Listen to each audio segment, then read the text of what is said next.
17 दिनों के बाद है, लेकिन अमेरिका में इस छोटे से बच्चे ने दुनिया भर के भाइयों को एक संदेश दिया है। इसकी छोटी बहन एक हमलावर कुत्ते का शिकार होने ही वाली थी कि यह बच्चा बीच में आ गया और इसने उस हमलावर कुत्ते से अपनी बहन को बचाया और इस दौरान खुद घायल हो गया।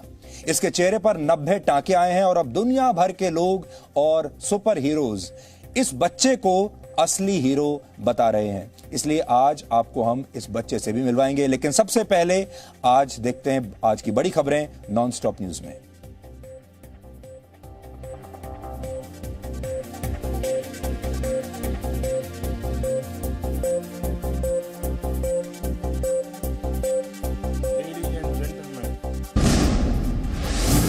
This year we celebrate the 75th anniversary of the founding of the United Nations. It is an occasion to recognize the UN's many contributions to human progress. It is also an opportunity to assess the UN's role and relevance in today's world and to shape a better future for it.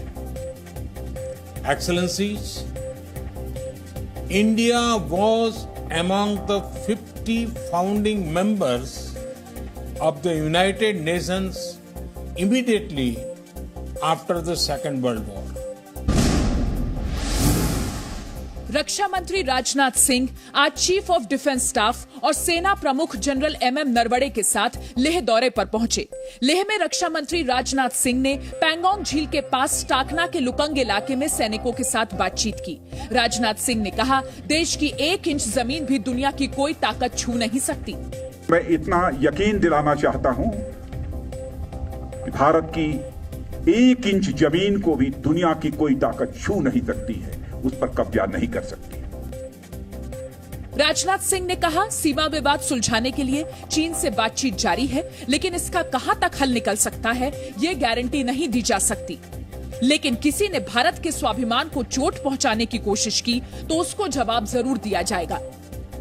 हमने दुनिया के किसी भी देश के स्वाभिमान पर चोट पहुंचाने की कभी कोशिश नहीं की, लेकिन यह भी मैं कह देना चाहता हूं 2 टूक शब्दों में, यदि कोई दुनिया की ताकत हमारे स्वाभिमान पर चोट पहुंचाने की कोशिश करेगी तो उसे किसी भी सूरत में हम बर्दाश्त नहीं करेंगे, उसका हम मुंहतोड़ जवाब देने के लिए भी तैयार रहेंगे। राजनाथ सिंह 2 दिनों के लद्दाख और जम्मू कश्मीर दौरे पर हैं। आज लेह दौरे के बाद रक्षा मंत्री राजनाथ सिंह श्रीनगर पहुंचे। सुरक्षा बलों ने अमरनाथ यात्रा पर आतंकी हमले की आशंका जताई है। सेना के मुताबिक दक्षिण कश्मीर में इस वक्त 130 आतंकवादी सक्रिय हैं, जो अमरनाथ यात्रा में श्रद्धालुओं पर हमला कर सकते हैं। अमरनाथ यात्रा की तैयारियों का जायजा लेने के लिए कल रक्षा मंत्री राजनाथ सिंह अमरनाथ जाएंगे। रक्षा मंत्री पवित्र गुफा में शिवलिंग के दर्शन भी करेंगे। उनके साथ chief of defence staff Bipin Rawat भी अमरनाथ जाएंगे। फिलहाल श्रद्धालुओं के लिए अमरनाथ यात्रा की तारीख का ऐलान नहीं किया गया है। पशुओं के अधिकार की बात करने वाली अंतर्राष्ट्रीय संस्थान पेटा की रक्षाबंधन पर की गई अपील पर विवाद बढ़ गया है। पेटा ने रक्षाबंधन पर राखी में चमड़े का इस्तेमाल नहीं करने और गायों की हिफाजत की अपील की और अहमदाबाद, भोपाल, चंडीगढ़ और पुणे में बोर्ड लगाए। पेटा की अपील पर दिल्ली के बीजेपी सांसद प्रवेश वर्मा ने आपत्ति जताई है। उन्होंने ट्वीट किया है, ऐसी ढोंगी संस्थाओं का क्या काम जो होली, दिवाली, रक्षाबंधन पर कहानियां गढ़ती है और बकरा ईद पर मुंह सिल लेती है। लोक गायिका मालिनी अवस्थी ने भी ट्वीट में लिखा है, यह बेतुकी बात है। मैंने कभी नहीं सुना कि राखियां चमड़े की बनती हैं। पेटा इंडिया ये आपका दुर्भावनापूर्ण कैंपेन है। कैंपेन पर विवाद के बाद पेटा की ओर से सफाई आई है। ये मिस इंटरप्रेट किया गया था। एक्चुअली हमको भी पता है, आपको भी पता है कि राखी लेदर की नहीं बनाई जाती। हमारा ये कहना नहीं था कि रक्षाबंधन का लेदर से कोई लेना देना है। कांग्रेस नेता सचिन पायलट और 18 विधायकों को अयोग्य ठहराने के लिए स्पीकर के नोटिस के मामले पर राजस्थान हाईकोर्ट में अब सोमवार को सुनवाई होगी। हाईकोर्ट ने स्पीकर को मंगलवार शाम तक नोटिस पर कोई कार्रवाई नहीं करने को कहा है। उक्त याचिका को सोमवार सवेरे 10 बजे तक के लिए आगे डेफर किया गया है, जिसके अंदर दोबारा कार्रवाई की जाएगी। और साथ ही श्रीमान स्पीकर महोदय को ये भी डायरेक्शन दिया गया है कि डिस्क्वालिफिकेशन की जो कार्रवाई की जाएगी वह 21 जुलाई शाम के 5:30 बजे तक स्थगित रखी जाएगी। राजस्थान में सरकार गिराने की साजिश की जांच करने के लिए एसओजी की टीम हरियाणा के मानेसर पहुंची। यहां के एक होटल में पायलट गुट के विधायक शनिवार से ठहरे हुए हैं। हरियाणा पुलिस ने एसओजी की टीम को रोका और अनुमति पत्र दिखाने को कहा। बाद में पुलिस ने एसओजी को जाने दिया। विदेश मंत्री एस जयशंकर ने भारत की विदेश नीति कमजोर बताने वाले राहुल गांधी को जवाब दिया है। एस जयशंकर ने ट्वीट किया, दुनिया के प्रमुख देशों से हमारी पार्टनरशिप मजबूत हुई है। अंतर्राष्ट्रीय सम्मेलनों में अमेरिका, रूस, यूरोप और जापान के साथ बैठकों में यह देखा जा सकता है। भारत चीन से राजनीतिक रूप से ज्यादा समान शर्तों पर संवाद कर रहा है। भूटान को मजबूत सुरक्षा के साथ विकसित भागीदार मिला है। 17 साल के बाद नेपाल में प्रधानमंत्री का दौरा हुआ और विकास की परियोजनाएं हुई। अफगानिस्तान में संसद निर्माण और सलमा डैम का काम पूरा हुआ। बांग्लादेश से रिश्ते सुधरे और मजबूत हुए। जयशंकर ने कहा, पाकिस्तान भी अब एक और बालाकोट और उरी, दूसरी तरफ 26/11 के आतंकी हमले, शर्म अल शेख और हवाना का अंतर समझता है। राहुल गांधी ने आज वीडियो जारी करके कहा था कि भारत की कमजोर विदेश नीति और आर्थिक कमजोरी की वजह से चीन ने अतिक्रमण करने की हिम्मत की।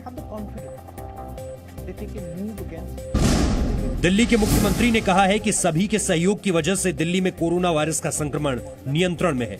जी न्यूज से एक्सक्लूसिव इंटरव्यू में अरविंद केजरीवाल ने कहा कि कोरोना से दिल्ली को बचाने के लिए सियासत छोड़कर सबको साथ आना होगा।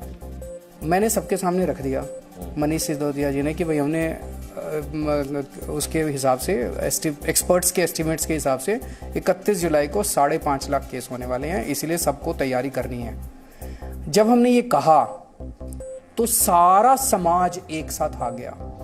दिल्ली में कोरोना संक्रमण के नए मामले तेजी से कम हो रहे हैं। रिकवरी रेट भी सुधरकर 82.67% हो गया है। पिछले 24 घंटे में दिल्ली में 1462 लोगों की कोरोना टेस्ट रिपोर्ट पॉजिटिव पाई गई। इस दौरान 1608 मरीज इलाज से ठीक भी हो गए। 26 लोगों की कोरोना से मौत भी हुई। दिल्ली में कोरोना संक्रमितों की कुल संख्या 1,20,107 पहुंच गई है। इलाज से अब तक 99,301 लोग ठीक हो चुके हैं। वहीं 3,571 लोगों की अब तक जान गई है। देश में कोरोना संक्रमितों की संख्या 10 लाख से ज्यादा हो गई है। पहली बार एक दिन में संक्रमण के 35,000 के करीब नए मामले मिले हैं। 24 घंटे में 687 लोगों की मौत हुई। देश में अब तक 6,35,000 लोग ठीक हो चुके हैं, जबकि 3,42,000 लोग अब भी संक्रमित हैं। देश में ठीक होने की दर 63.34% बनी हुई है। केंद्रीय स्वास्थ्य मंत्री हर्षवर्धन ने कहा है कि दूसरे देशों के मुकाबले भारत में हालात काबू में है। कांग्रेस नेता राहुल गांधी ने कोरोना संक्रमण पर ट्वीट किया कि यदि इसी तेजी से कोरोना फैला तो 10 अगस्त तक देश में 20 लाख से ज्यादा संक्रमित होंगे। सरकार को महामारी रोकने के लिए ठोस कदम उठाने चाहिए। मुंबई पुलिस ने एक ऐसे गिरोह का पता लगाया है जो सोशल मीडिया प्लेटफॉर्म्स पर फॉलोअर्स बढ़ाने के लिए लोगों से पैसा लेता था। बॉलीवुड की गायिका भूमि त्रिवेदी की शिकायत पर हुई जांच में यह पता चला कि social networking site Facebook, Instagram और यूट्यूब पर फर्जी फॉलोअर्स बढ़ाने का अवैध कारोबार चल रहा है। पुलिस ने एक आरोपी को गिरफ्तार किया है। फ्रॉड एजेंसी ने मेरे नाम का एक फेक अकाउंट बनाया, उसमें एक फेक कॉन्वर्सेशनल चैट क्रिएट किया और लोगों को ये भरोसा दिलाने के लिए कि उस फ्रॉड एजेंसी ने मेरे इंस्टाग्राम अकाउंट को वेरीफाई करवाया है, जो बिल्कुल फेक और गलत है। जांच में मुंबई पुलिस को कई बड़ी हस्तियों के नाम मिले। पुलिस के मुताबिक फॉलोअर्स बढ़ाने के लिए कंपनियों और लोगों को पैसे दिए जा रहे थे। सोशल मीडिया के अकाउंट्स व फर्जी फॉलोअर्स की पहचान के लिए मुंबई पुलिस ने एक एसआईटी बनाई है, जिसमें साइबर सेल और क्रिमिनल इंटेलिजेंस यूनिट के अफसर भी शामिल किए गए हैं। अभिनेता सुशांत सिंह राजपूत आत्महत्या मामले में मुंबई पुलिस उन डॉक्टर्स से पूछताछ कर रही है जिनसे सुशांत अपना इलाज करवा रहे थे। सुशांत सिंह राजपूत डॉक्टर केरसी चावड़ा के अलावा 3 अन्य डॉक्टर्स से भी इलाज करवा रहे थे। मनोचिकित्सक डॉक्टर चावड़ा से आज लगातार दूसरे दिन भी पुलिस ने पूछताछ की। पुलिस अब तक 35 लोगों के बयान दर्ज कर चुकी है। सुशांत सिंह की दोस्त रिया चक्रवर्ती ने कल सोशल मीडिया पोस्ट के जरिए गृह मंत्री से आत्महत्या की सीबीआई जांच की मांग की थी, लेकिन महाराष्ट्र के गृह मंत्री अनिल देशमुख ने कहा कि इस मामले में सीबीआई जांच की जरूरत नहीं है। उम्र कैद की सजा पाई किसी अपराधी को 14 साल की सजा से पहले रिहा किया जा सकता है या नहीं, ये अब सुप्रीम कोर्ट की 5 जजों की बेंच तय करेगी। सुप्रीम कोर्ट की 3 जजों की पीठ ने यह मामला 5 जजों की बेंच को भेजा है। 2019 में स्वतंत्रता दिवस पर हरियाणा सरकार ने नीति बनाई थी कि 8 साल सजा काट चुके 75 साल के पुरुष और 6 साल की सजा काट चुकी 65 साल की महिला को रिहा किया जा सकता है। प्रधानमंत्री नरेंद्र मोदी ने अब से थोड़ी देर पहले संयुक्त राष्ट्र के मंच से पूरी दुनिया को संबोधित किया है। वीडियो कॉन्फ्रेंसिंग के जरिए अपने भाषण में उन्होंने कहा है कि कोरोना वायरस के बाद की दुनिया में भारत की कितनी बड़ी भूमिका है, ये आज उन्होंने दुनिया को बताया। प्रधानमंत्री ने आज संयुक्त राष्ट्र की आर्थिक और सामाजिक परिषद को संबोधित किया और उन्होंने दुनिया को यह भी बताया कि कैसे भारत ने कोरोना वायरस के खिलाफ इस लड़ाई को एक जन आंदोलन में बदल दिया है। Approach. We have always prided ourselves as the first responder in our region, a friend in need. Be it earthquakes, cyclones, Ebola crises, or any other natural or man-made crisis, India has responded with speed and solidarity. In our joint fight against COVID, we have extended medical and other assistance to over 150 countries. We also helped create a SARC COVID emergency fund in our neighborhood. Excellencies, the COVID-19 pandemic has severely tested the resilience of all nations. In India, we have tried to make the fight against the pandemic a people's movement by combining the efforts of government and civil society. We have given the highest priority to reach benefits to poor households. We have announced a package of more than $300 billion. It will bring the economy back on track, build modern infrastructure, and put in place a technology-driven system. We have put forward a vision of Atmanirbhar Bharat, a self-reliant and resilient India integrated with the global economy. प्रधानमंत्री ने आज ये भी कहा कि भारत ने संयुक्त राष्ट्र में शुरुआत से ही अपनी भूमिका निभाई है और आज जब दुनिया के सामने कोरोना वायरस का इतना बड़ा संकट है, तब भी भारत अपनी बहुत महत्वपूर्ण भूमिका निभा रहा है। भारत ने करीब 150 देशों को मेडिकल सहायता पहुंचाई है और भारत सबका साथ, सबका विश्वास के मंत्र पर चलता है। India is home to 1/6 of humanity. We are mindful of our weight and responsibility. We know that if India succeeds in achieving its development objectives, it will go a long way in achievement of global goals. And so we have taken whole of society approach by engaging our states, our local governments, our civil society, communities, and our people. Our motto is सबका साथ, सबका विकास, सबका विश्वास. Meaning, together everyone's growth with everyone's trust. आपको याद होगा पिछले महीने ही भारत को 2 साल के लिए संयुक्त राष्ट्र सुरक्षा परिषद का अस्थायी सदस्य चुना गया है और भारत के पक्ष में 192 में से 184 देशों ने वोट दिया था। ये अपनी एक बहुत बड़ी बात है, बहुत बड़ी उपलब्धि है। यानी पूरी दुनिया भारत का समर्थन इस समय कर रही है। Nations was originally born for the furies of the Second World War. Today, the fury of pandemic provides the context for its rebirth and reform. Let us not lose this chance. Excellencies, India has been elected to the United Nations Security Council at this very important time, with our deep commitment to maintaining global harmony, to improving social economic equity, and to preserving nature's balance, India will play its role in full support of the UN agenda. Bharat संकट की इस घड़ी में पूरी दुनिया को साथ लेकर चल रहा है, लेकिन कुछ देश ऐसे हैं जो भारत को चोट पहुंचाना चाहते हैं, और ऐसा ही एक देश है चीन। आज भारत ने चीन को भी एक नई चेतावनी दी है। प्रधानमंत्री के लद्दाख दौरे के 15 दिन के अंदर ही आज रक्षा मंत्री राजनाथ सिंह भी लद्दाख पहुंच गए और वहां से चीन को उन्होंने कड़ा संदेश दिया है। जो संदेश 2 हफ्ते पहले प्रधानमंत्री नरेंद्र मोदी देकर आए थे, लगभग वैसा ही। रक्षा मंत्री राजनाथ सिंह ने आज लद्दाख में सीमा के पास इलाकों का दौरा किया। उनके साथ सेना प्रमुख जनरल एम नरवणे और chief of defence staff general Bipin Rawat भी थे। रक्षा मंत्री वहां पर भारतीय सेना के जवानों से मिले, उनका जोश बढ़ाया और चीन को यह संदेश भी दिया कि दुनिया की कोई भी ताकत भारत की 1 इंच जमीन भी छीन नहीं सकती।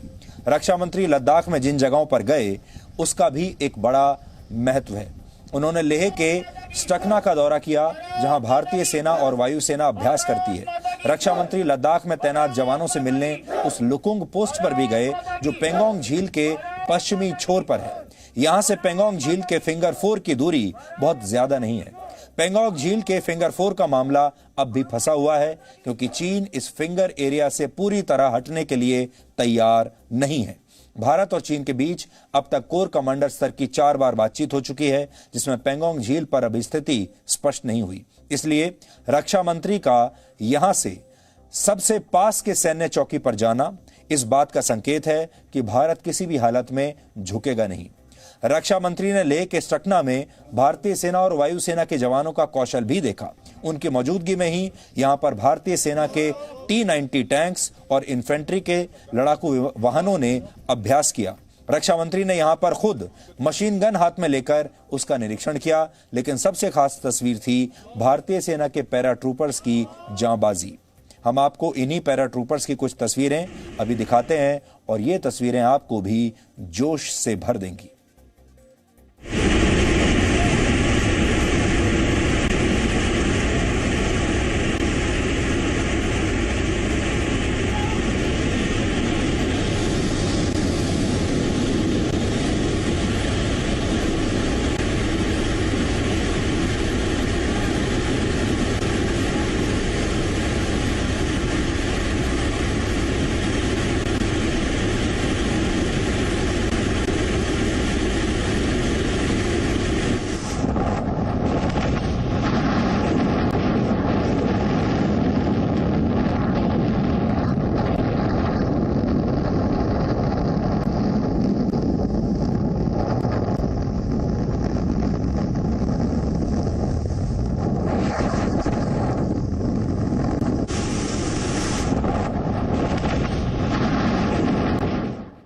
लद्दाख सीमा पर अभी की स्थिति यह है कि गलवान घाटी में पेट्रोलिंग पॉइंट 14 पर चीन की सेना लाइन ऑफ एक्चुअल कंट्रोल से करीब 1.5 किलोमीटर पीछे हटी है।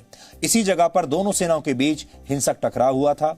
यहां पर अब दोनों देशों के सैनिक एक दूसरे से करीब 3 किलोमीटर दूर हैं और इसी तरह से गोगरा और हॉट स्प्रिंग्स के इलाकों से भी चीन पीछे हटा है। पेंगोंग झील में टकराव वाली जगह पर भी दोनों देशों के सैनिक एक दूसरे से अब 4 से 5 किलोमीटर दूर हैं। लेकिन पेंगोंग झील का मामला अब भी सुलझा नहीं है। यहां पर भारत फिंगर 8 तक अपना इलाका मानता है, लेकिन चीन ने फिंगर 4 तक घुसपैठ कर ली थी। अब वो यहां से फिंगर 8 के पीछे यानी अप्रैल और मई की स्थिति में कैसे जाएगा, अब बातचीत इसी पर चल रही है। लेकिन आज लद्दाख से रक्षा मंत्री राजनाथ सिंह का साफ संदेश था कि भारत की 1 इंच जमीन पर भी कोई कब्जा नहीं कर सकता और जिसने भारत के स्वाभिमान को चोट पहुंचाने की कोशिश की उसे मुंहतोड़ जवाब दिया जाएगा। आज वहीं से आपके लिए एक स्पेशल रिपोर्ट हमने तैयार की है, वो देखिए।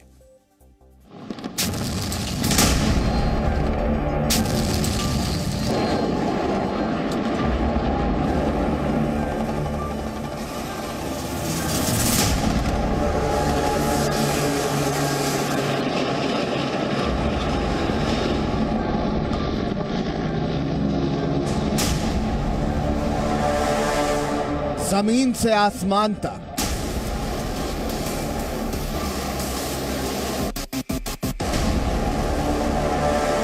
लद्दाख से दक्षिण चीन सागर तक,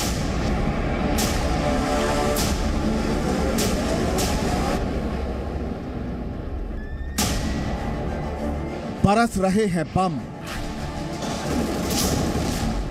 गरज रही है तोपें। भारत तैयार है। अमेरिका की ललकार है, ताइवान की हुंकार है। ये बेशक जंग नहीं, युद्धाभ्यास है, लेकिन इसका संदेश बिल्कुल साफ है। ये पराक्रम की अंतर्राष्ट्रीय पिक्चर है जो सीधे चीन के विस्तारवाद को चुनौती दे रही है।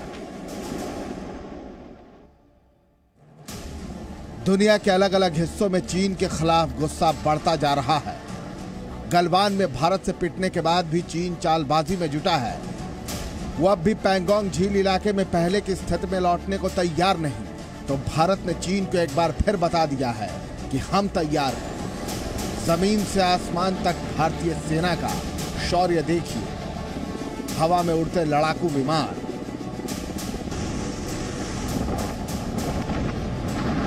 विमानों से उतरते पैराट्रूपर्स,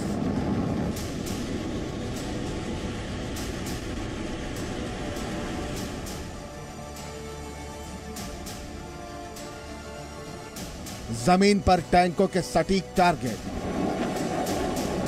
और रक्षा मंत्री के हाथ में पीका मशीन गन। इस शक्ति प्रदर्शन की एक एक तस्वीर भारतीय सेना के शौर्य की गवाही दे रही है। लद्दाख के स्टिकना में रक्षा मंत्री राजनाथ सिंह पहुंचे तो आसमान में अपाचे और एमआई हेलीकॉप्टर उड़ान भर रहे थे। जमीन पर T-90 भीष्म टैंक अपना पराक्रम दिखा रहा था। तोप के गोलों की गूंज और आसमान में वायु वीरों की गर्जना से लद्दाख की पहाड़ियां गूंज रही थी। बड़ी बात यह कि युद्धाभ्यास लद्दाख में LAC के पैंगोंग झील के पास किया गया, जहां से चीन पीछे हटने को तैयार नहीं। लेकिन रक्षा मंत्री ने साफ कर दिया कि भारत अडिग है, अटल है और पीछे चीन को ही हटना होगा। मैं इतना यकीन दिलाना चाहता हूं कि भारत की 1 इंच जमीन को भी दुनिया की कोई ताकत छू नहीं सकती है, उस पर कब्जा नहीं कर सकती। यह अखंड भारत का प्रचंड अध्याय है जिसकी गूंज पूरी दुनिया सुन रही है। लेह में रक्षा मंत्री के सामने सेना के सूर्यवंशी पराक्रम ने बता दिया कि स्वभाव से बुद्ध भारत को छेड़ोगे तो वो युद्ध से घबराएगा नहीं। वसुधैव कुटुंबकम का संदेश सारे विश्व को किसी एक देश ने दिया है तो हमारे और आपके देश भारत ने दिया। यह शक्ति प्रदर्शन सैनिकों के साथ साथ पूरे देश का मनोबल बढ़ाने वाला है। अग्रिम मोर्चे पर देश का अग्रिम नेतृत्व चीन को सख्त संदेश देने के लिए खड़ा है। ब्यूरो रिपोर्ट, जी मीडिया।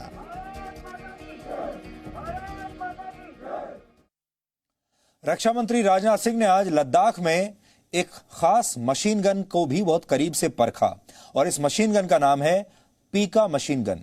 यह तस्वीर भी आज आपको देखनी चाहिए। मानस भाई,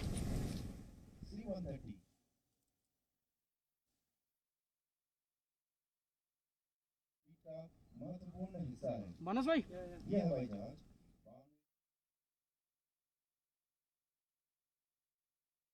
और ये आज की दूसरी तस्वीर आप देखिए। रक्षा मंत्री एक टैंक के साथ खड़े हैं अपने जवानों के साथ। ये तस्वीरें अपने आप में कुछ कहती हैं। रक्षा मंत्री ने भले ही बहुत संयम के साथ अपना भाषण दिया हो, क्योंकि भाषणों में हर चीज नहीं कही जाती, बहुत सारी बातें तस्वीरों के जरिए भी कही जाती हैं, बहुत सारे संदेश तस्वीरों के जरिए दिए जाते हैं। और यही संदेश आज भारत के रक्षा मंत्री चीन को दे रहे थे लद्दाख की सीमा से। भारतीय वायुसेना के C-130 हरक्यूलिस ट्रांसपोर्ट एयरक्राफ्ट से आज पैराट्रूपर्स ने भी हवा में जंप किया और पैराशूट की मदद से ये जमीन पर पहुंचे। उसकी तस्वीरें भी आप इस समय देख सकते हैं। सामने की हरकत करता है।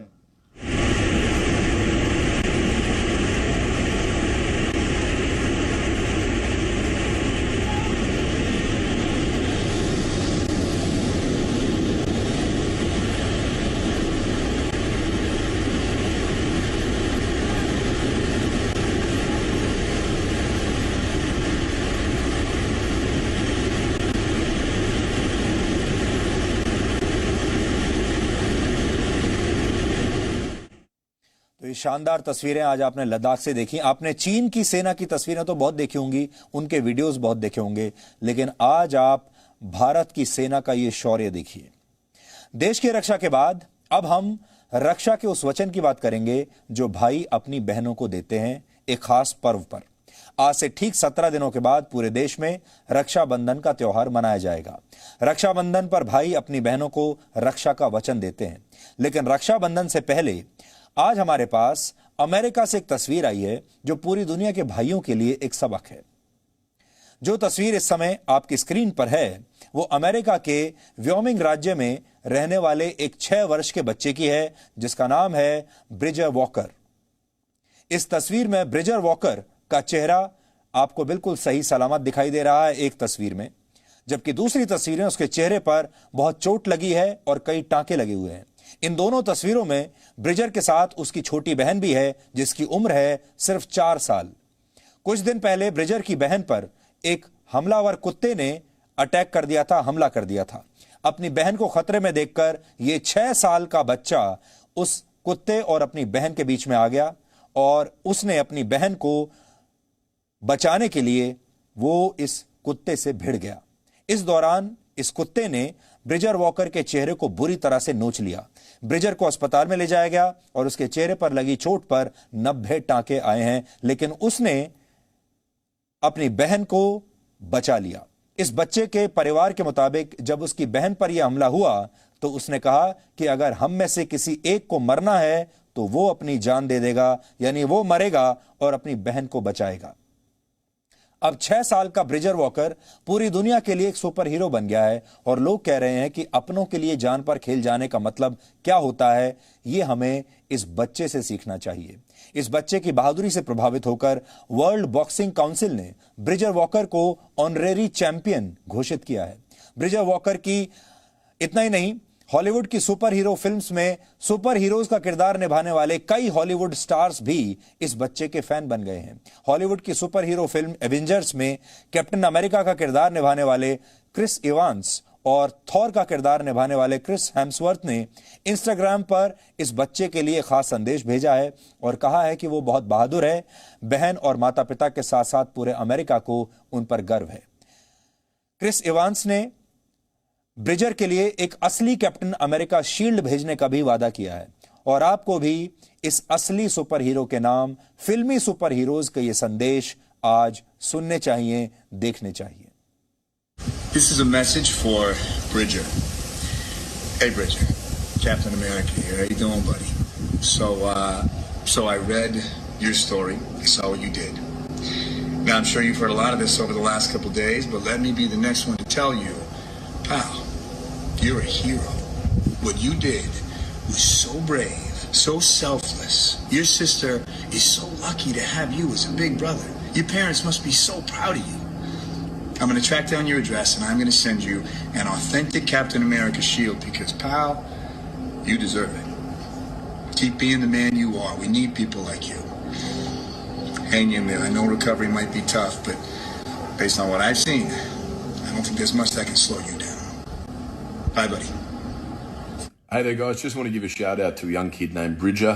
He's 6 years old and recently a dog attacked him and his little sister and he was incredibly brave. He did something that not a lot of people would do. He stood between the dog and his sister and took the full attack on himself and then received some pretty serious injuries to his head and his face, but afterwards took his sister's hand and brought her to safety. And I just want to say, mate, you're an absolute inspiration.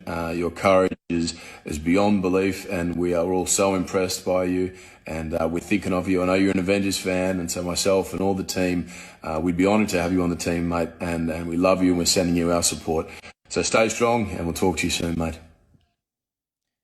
इस छोटे से लड़के की कहानी हमें यह बताती है कि आपकी हिम्मत और बहादुरी आपकी उम्र या आपके शरीर के आकार से तय नहीं होती, बल्कि यह आपके हौसलों से तय होती है और हौसलों से टकराकर सारी चुनौतियां चकनाचूर हो जाती हैं। सोचिए 6 साल की उम्र में इस बच्चे ने इतनी हिम्मत दिखाई। दूसरी बात, अपनी बहन से कितना प्यार होगा कि इसने अपनी जान खतरे में डाल दी अपनी इस छोटी सी बहन को बचाने के लिए। इसलिए ना सिर्फ दुनिया भर के भाई बहनों को यह खबर देखनी चाहिए, दुनिया में जितने भी लोग हैं वो इस खबर को देखकर इससे प्रेरणा जरूर ले सकते हैं। और अब बात करते हैं नेपाल के प्रधानमंत्री केपी शर्मा ओली की, जो अब अपने ही देश में घिर गए हैं। केपी शर्मा ओली भारत विरोधी भावनाएं भड़काकर अपनी कुर्सी बचाने की पूरी कोशिश कर रहे हैं, लेकिन खुद नेपाल के लोग ओली के साथ नहीं हैं। लोगों ने बता दिया है कि ओली भले ही भारत के खिलाफ नफरत फैला रहे हैं, लेकिन नेपाल के लोग भारत से नफरत ना करते हैं और ना करना चाहते हैं। इसका सबूत यह है कि नेपाल में भारत के जिन प्राइवेट टीवी चैनल्स पर, जिन न्यूज चैनल्स पर अघोषित प्रतिबंध लगा दिया गया था, वो सभी भारतीय न्यूज चैनल्स एक बार फिर अब नेपाल में वापस आ गए हैं। उन्होंने वापसी की है और अब घर घर में फिर से भारत के न्यूज चैनल्स नेपाल में देखे जा रहे हैं। यह प्रतिबंध 2 दिन भी नहीं चला। केपी शर्मा ओली की सरकार के दबाव में नेपाल के केबल ऑपरेटर्स ने अपने यहां भारत के न्यूज चैनल्स बंद कर दिए थे, प्रतिबंधित कर दिए थे, जबकि चीन और पाकिस्तान के न्यूज चैनल्स पर प्रतिबंध नहीं लगाया गया था।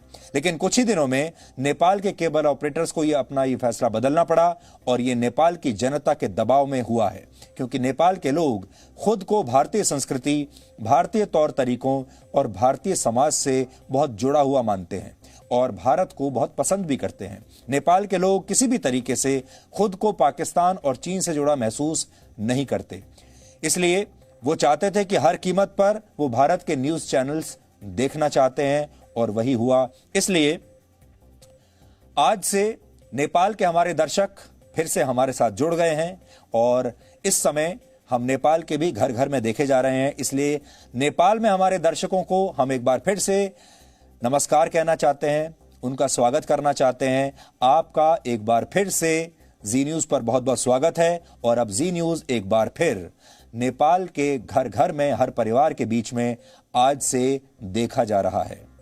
प्रधानमंत्री ओली को नेपाल में दूसरा झटका यह लगा कि वहां की सुप्रीम कोर्ट अब उनकी सरकार से ही यह सवाल पूछ रही है कि जिस तरह से वो भारत के खिलाफ नफरत फैला रहे हैं, उस नफरत की वजह से भारत में रहने वाले नेपाली नागरिकों की सुरक्षा का क्या होगा, क्योंकि भारत के साथ झगड़े में सबसे ज्यादा नुकसान नेपाल के उन नागरिकों को ही होगा जो भारत में रहते हैं, भारत में काम करते हैं। नेपाल की सुप्रीम कोर्ट ने प्रधानमंत्री ओली की सरकार को एक नोटिस देकर यह पूछा है कि नेपाल सरकार भारत में काम करने वाले नेपाली नागरिकों का रिकॉर्ड क्यों नहीं रखती और क्यों इन नागरिकों के साथ उस तरह का व्यवहार नहीं किया जाता जिस तरह का व्यवहार बाकी देशों में काम करने वाले नेपाली नागरिकों के साथ किया जाता है।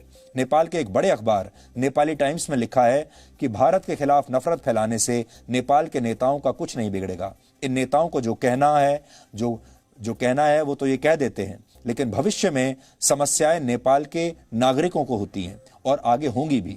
लगभग 30 से 40 लाख नेपाल के नागरिक भारत में काम करते हैं और हर वर्ष करीब 10,000 करोड़ रुपए नेपाल भेजते हैं और नेपाल के नेताओं के जहरीले बयानों की वजह से अब इन नेपाली प्रवासियों पर संकट आ सकता है। इसी तरह से कुछ दिन पहले जब नेपाल के प्रधानमंत्री केपी शर्मा ओली ने अयोध्या के बारे में अपना बयान दिया था, तब भी नेपाल में उनकी बहुत आलोचना हुई थी। खुद नेपाल के विदेश मंत्रालय को अपने ही प्रधानमंत्री के इस बयान पर सफाई देनी पड़ी थी। यानी कुल मिलाकर केपी शर्मा ओली को नेपाल की जनता का कोई समर्थन नहीं मिल रहा है और सब लोग ये समझ रहे हैं कि अपने स्वार्थ के लिए ओली ये भारत विरोधी बातें कर रहे हैं, क्योंकि वो एक अपने ही अंदाज में नेपाल में अपने आप को एक राष्ट्रवादी के तौर पर स्थापित करना चाहते हैं। लेकिन ये राष्ट्रवाद नहीं है, ये तो अपने देश का नुकसान करने जैसी बात है। क्योंकि हम आपको पहले कह चुके हैं कि अब जी न्यूज नेपाल के घर घर में फिर से दिखाया जाने लगा है। वो प्रतिबंध नेपाल के लोगों ने खुद से ही समाप्त कर दिया।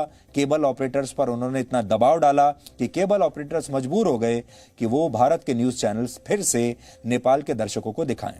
तो क्योंकि आज नेपाल के दर्शक हमसे जुड़ रहे हैं, इसलिए अपने खास दर्शकों के लिए हम एक ग्राउंड रिपोर्ट लेकर आए हैं। अब हम आपको नेपाल की उस जगह के पास लेकर चलेंगे जहां नेपाल के प्रधानमंत्री केपी शर्मा ओली ने असली अयोध्या होने का दावा किया है। यह जगह बिहार के पूर्वी चंपारण में भारत नेपाल सीमा के बिल्कुल करीब है। जी न्यूज उस जगह पर जाना तो चाहता था और पूरी दुनिया को केपी शर्मा ओली के दावे की असलियत भी बताना चाहता था, लेकिन नेपाल की तरफ से हमें इसकी इजाजत मिली नहीं। लेकिन इस ग्राउंड रिपोर्ट के दौरान हमें जो पता चला वो आज आपको हैरान कर देगा और केपी शर्मा ओली के दावों की सच्चाई भी दुनिया के सामने आ जाएगी। इसलिए ये स्पेशल रिपोर्ट आज आप सबके लिए।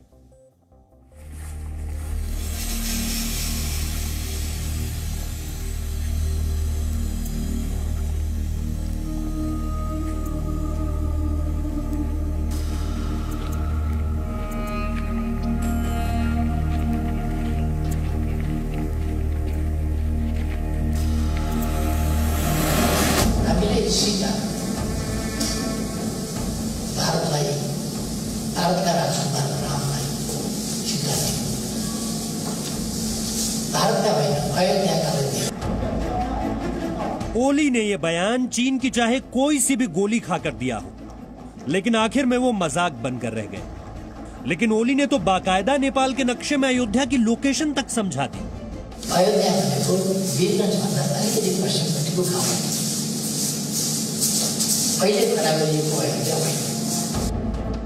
ओली के इस बयान को सबने एक कान से सुना और दूसरे कान से निकाल दिया।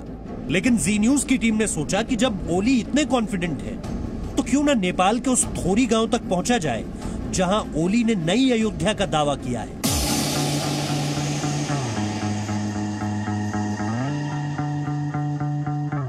ओली ने जिस थोरी गांव को असली अयोध्या बताया है वो बिहार के पश्चिम चंपारण जिले से सटे नेपाल बॉर्डर पर स्थित है। इसलिए ओली ने नेपाल की जिस अयोध्या का वर्णन किया था उसके दर्शन करने के लिए जी न्यूज की टीम बिहार के पश्चिम चंपारण जिले पहुंच गई, जहां वाल्मीकि टाइगर रिजर्व से होते हुए नेपाल की सीमा में दाखिल होना था। नेपाल का दावा है कि असल अयोध्या भारत में नहीं बल्कि उसके यहाँ है, और इसको लेकर के नेपाल ने अपने यहाँ खुदाई का काम शुरू करने के लिए फंड रिलीज कर दिया है और काफी तेजी से और भी बहुत सारे काम हो रहे हैं। नेपाल जो दावा कर रहा है उसके हिसाब से वाल्मीकि आश्रम से लेकर थोरी तक की जगह को वो अयोध्या मान रहा है और उसी जगह पर अब खुदाई और बाकी काम शुरू किए जा रहे हैं। ऐसी स्थिति में क्या वाकई नेपाल के दावे में, हम मानते तो नहीं है लेकिन फिर भी क्या कोई सच्चाई है, इसको देखने और समझने के लिए आपको आज उस तरफ लेकर चल रहे हैं जो बिल्कुल हमारी सरहद से सटा हुआ इलाका है।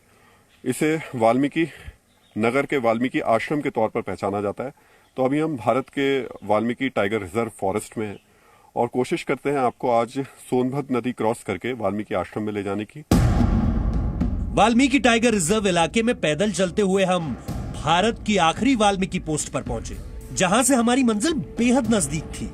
वाल्मीकि टाइगर रिजर्व फॉरेस्ट के उबड़ खाबड़ रास्तों को चलते हुए थोड़ी देर में हम सशस्त्र सीमा बल के इस कैंप में पहुंचे हैं और ये कैंप और ठीक सामने नेपाल के जो आर्म पुलिस फोर्स है उसका कैंप है। ये सबसे लास्ट हम लोगों की चेक पोस्ट है। इसके बाद में सोनभद्र नदी आ जाती है और हमारी कोशिश है कि सोनभद्र को पार करके आपको उस वाल्मीकि आश्रम की तरफ लेके जाएं, जहां कहा जाता है कि वाल्मीकि रुके थे और वाल्मीकि का आश्रम था और वहीं पर सीता माता रुकी थी और लवकुश ने वहीं पर शिक्षा दीक्षा ली थी। अश्वमेध यज्ञ भी वहीं पर हुआ था। भारत की आखिरी चेक पोस्ट से नेपाल में वाल्मीकि आश्रम की दूरी कुछ ही किलोमीटर थी, जिसे हमें वाल्मीकि टाइगर रिजर्व के उबड़ खाबड़ रास्तों पर पैदल चलते हुए पूरा करना था। तो इस जंगल में जब हम चल रहे हैं तो दो तीन चीजें बहुत ज्यादा हालत खराब करती है। पहला ये कि बारिश हुई तो सड़क में कीचड़ ही कीचड़ है। दूसरा, ये रिजर्व टाइगर फॉरेस्ट है तो यहाँ पर अच्छी बात यह है कि बाघों की संख्या बढ़ी है और दूसरा यहाँ पर किंग कोबरा बहुत पाए जाते हैं तो वो एक बड़ा खतरा होता है यहाँ पर। लेकिन आज हम आपको कुछ तस्वीरें और अच्छी तस्वीरें दिखाने की कोशिश कर रहे हैं। उम्मीद तो कर रहे हैं कि हम शायद सरहद पार करके उस जगह पहुंच पाएं और नेपाल के उस दावे की सच्चाई आपको दिखा पाएं। लेकिन अभी तो हम चल रहे हैं धीरे धीरे उस रास्ते की तरफ जिस रास्ते पर वाल्मीकि आश्रम पहुंचा जा सकता है। आखिरकार जी न्यूज की टीम भारत नेपाल सीमा की उस चेक पोस्ट पर पहुंची जहां से नेपाल में दाखिल होना था। वहां से वाल्मीकि आश्रम महज 200 मीटर की दूरी पर था, जहां से नेपाल की उस अयोध्या की सीमा शुरू होती है जिसका जिक्र ओली ने अपने बयान में किया था। लेकिन फिर वही हुआ जिसका हमें पहले से अंदाजा था। ये सोनभद्र नदी है, सामने आपको नेपाल की चेक पोस्ट दिखाई दे रही है और यहीं ठीक सामने ही वाल्मीकि आश्रम भी है। लेकिन अफसोस की बात यह है कि अब यहाँ पर जाने पर मनाही है। हमें जाने की इजाज़त नहीं दी गई। हम लगातार कोशिश करते रहे कि किसी भी तरीके से यहाँ पर पहुँचें। और जो बात नेपाल के प्रधानमंत्री केपी ओली कह रहे हैं कि अयोध्या वहीं पर है, भगवान राम से जुड़ी बहुत सारी जगह वहाँ पर हैं, उसकी कुछ चीज़ें आप तक दिखा पाएँ। हालांकि वाल्मीकि आश्रम की तस्वीरें आप ज़रूर देख सकते हैं, लेकिन और कुछ ऐसा है क्या वाकई इस तरीके की चीज़ें नेपाल के पास मौजूद हैं? ये तो मुझे लगता है शायद उनको दिखा पाना और बता पाना इसलिए मुश्किल भरा होगा क्योंकि नेपाल की सीमा में या तो जनकपुर या फिर वाल्मीकि आश्रम के अलावा अभी तक कोई ऐसा ठोस सबूत रामायण से जुड़ा कहीं भी सामने नहीं आता जिसके जरिए कोई भी ये दावा कर सके कि अयोध्या यहाँ पर है।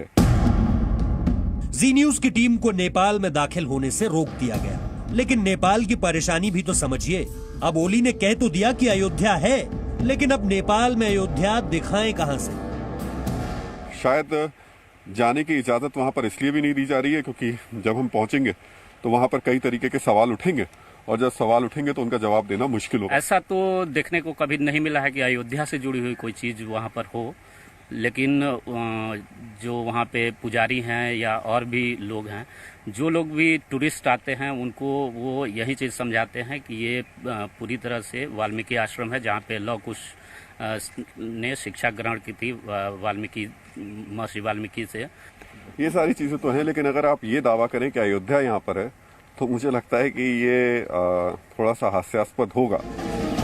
ओली द्वारा वर्णित नई अयोध्या के दर्शनों की अभिलाषा लिए नेपाल के सफर पर निकली जी न्यूज की टीम की मनोकामना पूरी नहीं और न ही नेपाल में अयोध्या के कोई प्रमाण मिले, लेकिन चीन के प्रति ओली की अटूट आस्था के प्रतीक चिन्ह जरूर दिख गए।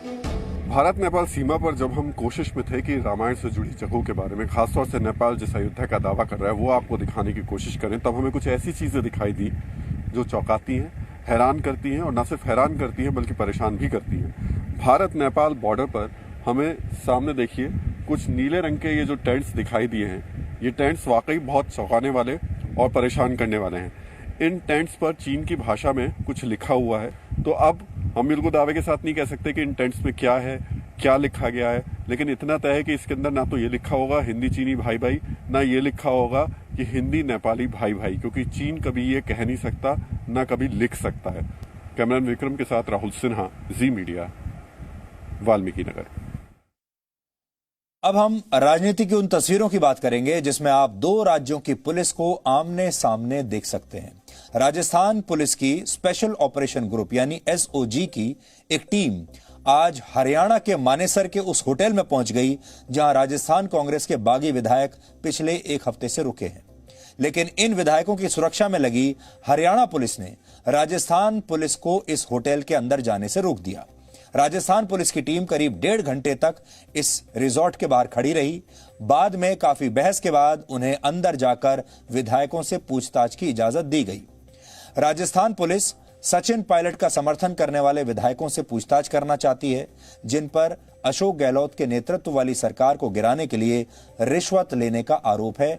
लेकिन जब राजस्थान पुलिस हरियाणा के मानेसर पहुंची तो दोनों राज्यों की पुलिस कैसे एक दूसरे के सामने आ गई, ये देखना आज आपके लिए बड़ा दिलचस्प रहेगा। जब दो राज्यों की पुलिस अलग अलग दिशाओं में जाती है और एक राज्य की पुलिस कुछ और कहती है और दूसरे राज्य की पुलिस कुछ और कहती है।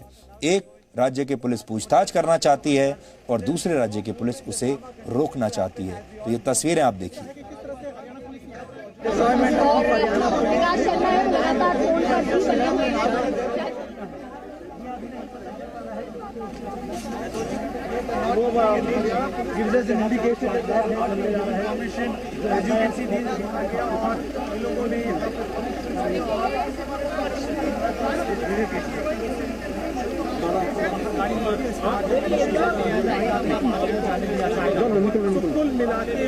हरियाणा पुलिस के सीनियर ऑफिसर यहाँ पर पहुंचे हैं और विकास जो एसओजी की टीम।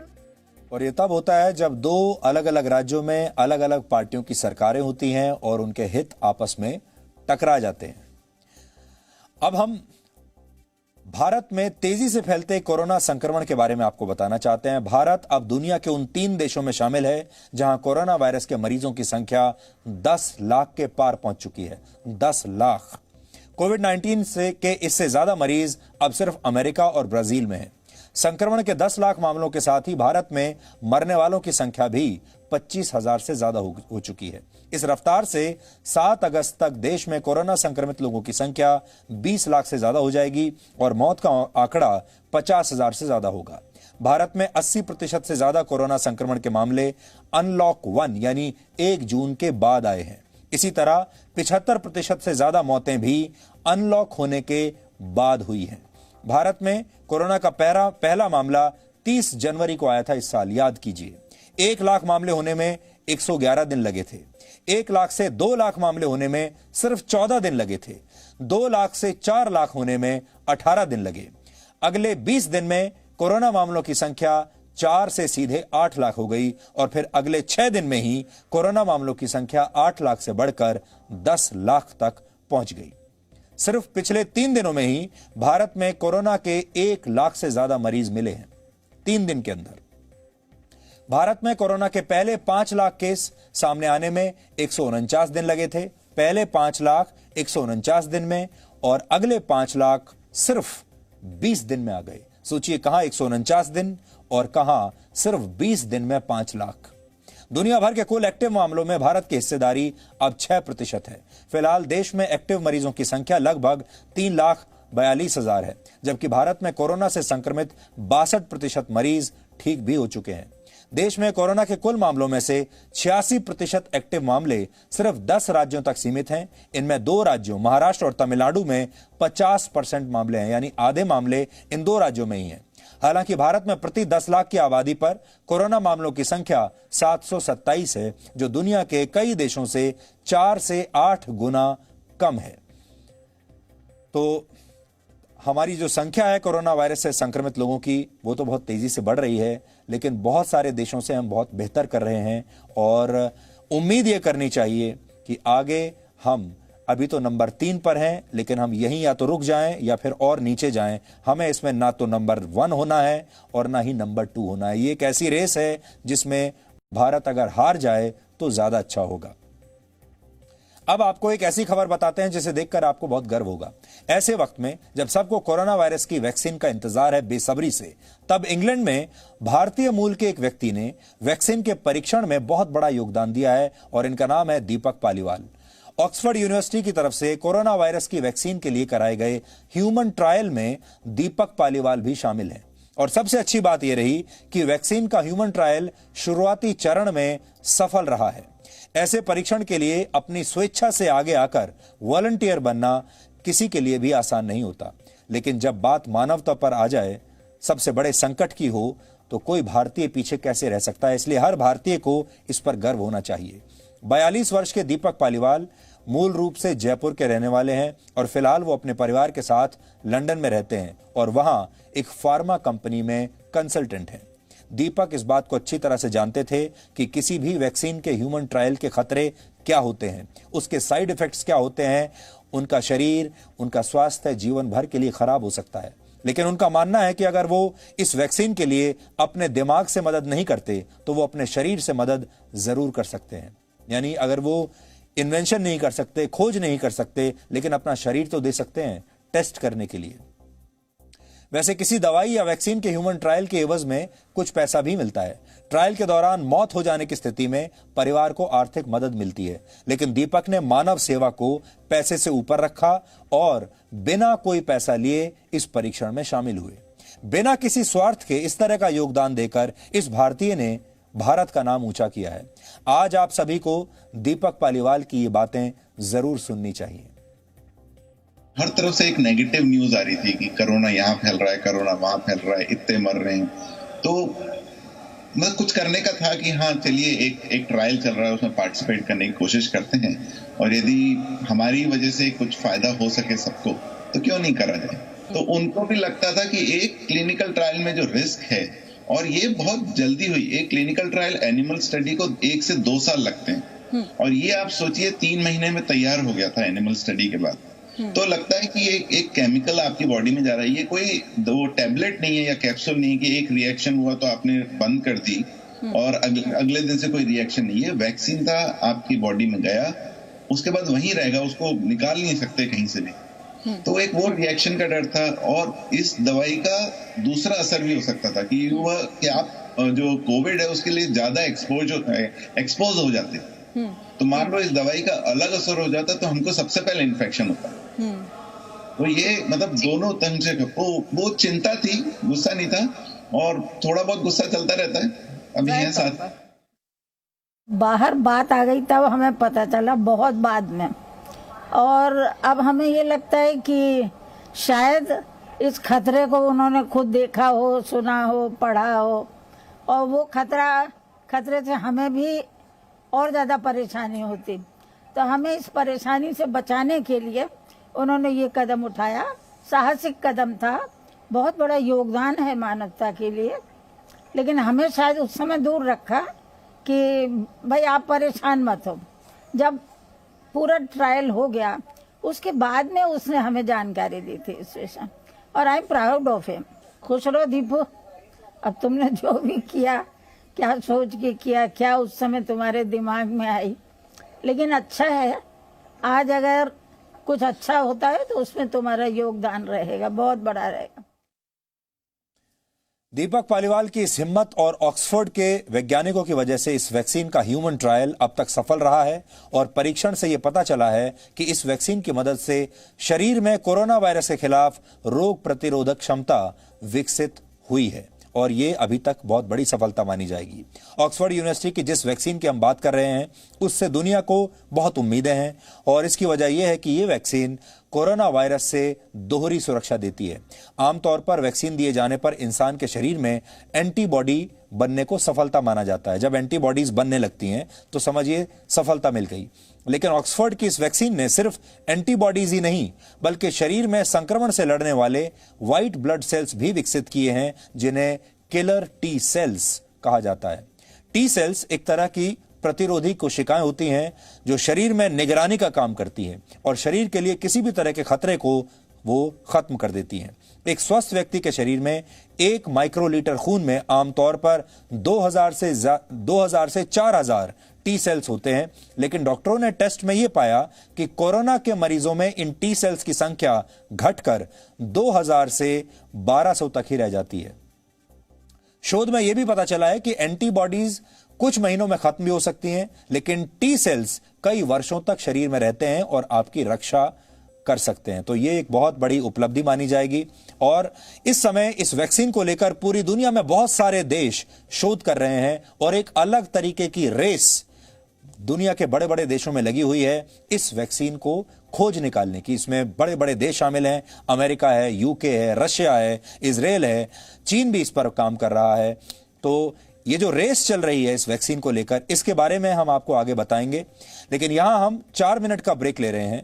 ब्रेक के बाद हम वर्ल्ड इमोजी डे की बात करेंगे। आज वर्ल्ड इमोजी डे है और ये समझने की कोशिश करेंगे कि कैसे इंसानी भावनाओं का मशीनीकरण हो चुका है और कैसे अब लोग खुलकर हंसने और रोने की बजाय एक दूसरे को इमोजी भेजकर ही अपनी भावनाओं का इजहार कर देते हैं। यानी अब ना तो मुस्कुराहट असली है और ना ही आंसू असली है। इस पर हम ब्रेक के बाद बात करेंगे।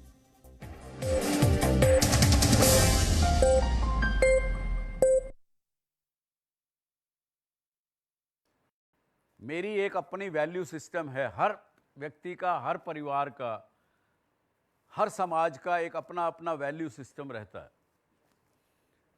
जब आप उसकी सीमा को लांघते हैं या उसको तोड़ते हैं तो आपको खुद को पता लगता है कि मैं गलत रास्ते पे जा रहा हूं या जा रही हूं।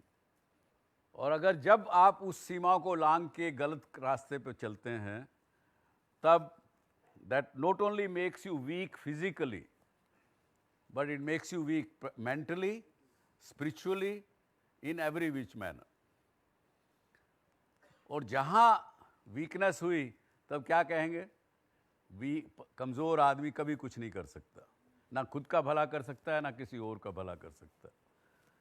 तो अपने आप को कमजोर नहीं करना, तो उसके लिए ये कहा कि भाई जो आपके अपने वैल्यू सिस्टम्स हैं उन पे चलिए, उनका उल्लंघन मत करिए, तो फिर भी मोटिवेशन की आवश्यकता आपको शायद नहीं पड़ेगी। So what is motive? Motive का डिक्शनरी मीनिंग तो शायद सबको पता होगा। कोई बात बताना चाहेंगे आप? Sir, strong determination towards your goal. reason to do a particular task. यही है motive, and then second part which is Asian motivation, that is action. Our desire, our needs, what we want to do, what is our aim in life, और उसको पूरा करने के लिए then you take an action. ये दोनों का motive plus action means motivation. So that's a simple meaning of it. कई बार अपने लिए बड़ा हाई गोल रख लेते हैं सामने कि मैं ये वीक में ये करूँगी, अगले महीने ये करूँगी, उसके बाद ये करेंगे, इस साल में ये करेंगे, और किसी न किसी कारण से जब वो पूरा नहीं होता है तो फिर क्या हालत होती है? अगेन डिसअपॉइंटमेंट होगी, कुछ और होगी। उस समय में आपको फिर कोई ना कोई मोटिवेशन चाहिए टू कम बैक। तब आप ढूंढते हैं, किसी न किसी की किताब पढ़ेंगे, किसी की बात सुनेंगे, कहीं किसी दोस्त से बात करेंगे कि भैया मेरे को ये समस्या है, कहीं कोई ज़्यादा तकलीफ़ में हुआ तो साइकेट्रिस्ट के पास भी चला जाएगा, पंडित के पास तो खैर खास करके, तो वो जाके फिर वो मोटिवेशन लेंगे, उसके बाद फिर लग जाएंगे काम में, चलो फिर वापस लगो। तो ये इसलिए कहा कि अपने आगे देखते रहिए, अपना जितना तक आपको लगता है कि यहाँ तक मैं आराम से पहुँच सकता हूँ वैसा करते रहेंगे तो शायद डीमोटिवेट होने की आवश्यकता नहीं पड़ेगी। No signal, no worry. Presenting Z News app with live TV, latest updates and expert opinion. Available on Google Play and App Store. Download it now.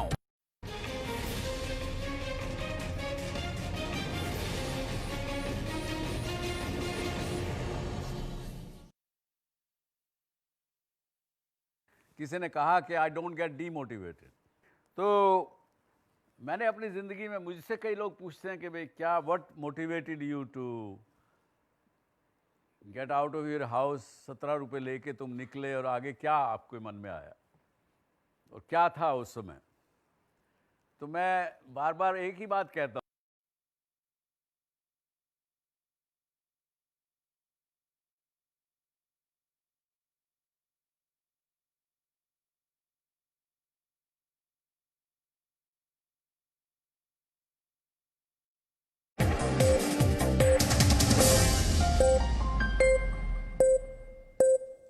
Uttar Pradesh के गैंगस्टर विकास दुबे के एनकाउंटर पर आज उत्तर प्रदेश सरकार ने सुप्रीम कोर्ट में अपना एक जवाब दाखिल किया है और इस एनकाउंटर को पूरी तरह से सही बताया है। इस एनकाउंटर के खिलाफ सुप्रीम कोर्ट में एक अर्जी लगाई गई थी जिसमें इस एनकाउंटर को फर्जी बताया गया था और इसी पर सुप्रीम कोर्ट ने उत्तर प्रदेश सरकार से जवाब मांगा था। आगे बढ़ने से पहले आपको यह बताना चाहते हैं कि आप इस देश के बारे में सोचिए और इन लोगों के बारे में सोचिए कि हमारे देश में ऐसे लोग भी निकल आए हैं जिन्हें विकास दुबे से हमदर्दी है और जो विकास दुबे के इस एनकाउंटर को भी फर्जी बता रहे हैं और जो ये सोचते हैं कि विकास दुबे जैसे लोगों को जिंदा रहना चाहिए था और फिर वो ऐसे ही बेल पर बाहर आ जाते और फिर लोगों की हत्याएं करते रहते, अपराध करते रहते। इन लोगों को यह मंजूर है और सोचिए ऐसे लोग सुप्रीम कोर्ट तक पहुंच गए। वैसे भी हमारे देश में आजकल ये चलन है, लोग आतंकवादियों को बचाने के लिए सुप्रीम कोर्ट तक पहुंच जाते हैं और सुप्रीम कोर्ट उनकी सुनवाई कर भी लेता है और इस मामले में भी यही हुआ। सुप्रीम कोर्ट को उत्तर प्रदेश सरकार ने 57 पन्नों का जवाब सौंपा है और एनकाउंटर पर उठे एक एक सवाल का जवाब उसमें उन्होंने दिया है। ये 57 पन्ने जो हैं जिसमें जवाब दिया है उत्तर प्रदेश सरकार ने, वो इस समय मेरे हाथ में है। हमने इन्हें पढ़ा है, कुछ खास चीजों को हमने यहां पर आपके लिए निकाल कर भी रखा है जो मैं आपको पढ़कर बताऊंगा। हम आपको इसमें से उन 5 महत्वपूर्ण सवालों और उन पर दिए गए जवाबों के बारे में बताते हैं, क्योंकि जो ये एफिडेविट दिया है उत्तर प्रदेश की सरकार ने, इसमें उन्होंने सवाल और जवाब के फॉर्मेट में भी कुछ अपने जवाब दिए हैं कि क्या बड़े महत्वपूर्ण सवाल पूछे जा रहे हैं देश में और उन सवालों के जवाब क्या हैं। जैसे उदाहरण के तौर पर पहला सवाल यह पूछा जा रहा है कि गैंगस्टर विकास दुबे को जब भागना ही था तो उसने उज्जैन में जाकर सरेंडर क्यों किया। उत्तर प्रदेश सरकार का इस पर जवाब है कि विकास दुबे ने उज्जैन में सरेंडर नहीं किया था बल्कि उसे वहां पर गिरफ्तार किया गया था और वो पूरी जानकारी के साथ पुलिस वहां मध्य प्रदेश पुलिस ने उसे गिरफ्तार किया था। यह सरेंडर नहीं था। ये बड़ी बात है जो उत्तर प्रदेश की पुलिस ने कहा है। बहुत सारे लोग इसे सरेंडर मान रहे थे। दूसरा सवाल यह पूछा जा रहा था कि विकास दुबे को उज्जैन से कानपुर एक गाड़ी में लाया गया और एनकाउंटर के वक्त विकास दुबे को जिस गाड़ी में बताया गया और जिस गाड़ी का एक्सीडेंट हुआ वो गाड़ी अलग अलग थी। यानी जिस गाड़ी में उसे बैठाया वो गाड़ी अलग थी और बाद में जो गाड़ी का एक्सीडेंट हुआ वो गाड़ी अलग थी। तो बीच में गाड़ी बदल कैसे गई? उत्तर प्रदेश सरकार ने इसका जवाब दिया है कि मध्य प्रदेश के उज्जैन से गुना तक विकास दुबे एसटीएफ की गाड़ी से वहां तक लाया गया था और फिर गुना में उसे दूसरी गाड़ी में बैठा दिया गया था और यह सब कुछ उसकी सुरक्षा की वजह से किया गया था ताकि उसकी सुरक्षा सही रहे, इसलिए उसे बार बार अलग अलग गाड़ियों में बैठाया गया था। तीसरा सवाल यह था कि एनकाउंटर की जगह से 2 किलोमीटर पहले मीडिया की गाड़ियों को क्यों रोक दिया गया था? सरकार ने इसका जवाब दिया है और कहा है कि मीडिया की गाड़ियों को रोका नहीं गया था। 2 किलोमीटर पहले एक चेक पॉइंट था और वहां पर चेकिंग की वजह से ट्रैफिक जैम लग गया था। चौथा सवाल यह पूछा गया कि गाड़ी के एक्सीडेंट होने के बाद जब विकास दुबे भागने की कोशिश कर रहा था और पुलिसकर्मियों ने उस पर गोली चलाई तो गोलियां विकास दुबे की पीठ पर लगनी चाहिए थी क्योंकि वो भाग रहा था और पुलिस ने पीछे से गोली मारी। तो फिर गोलियां विकास दुबे के सीने पर क्यों लगी, सामने से क्यों लगी?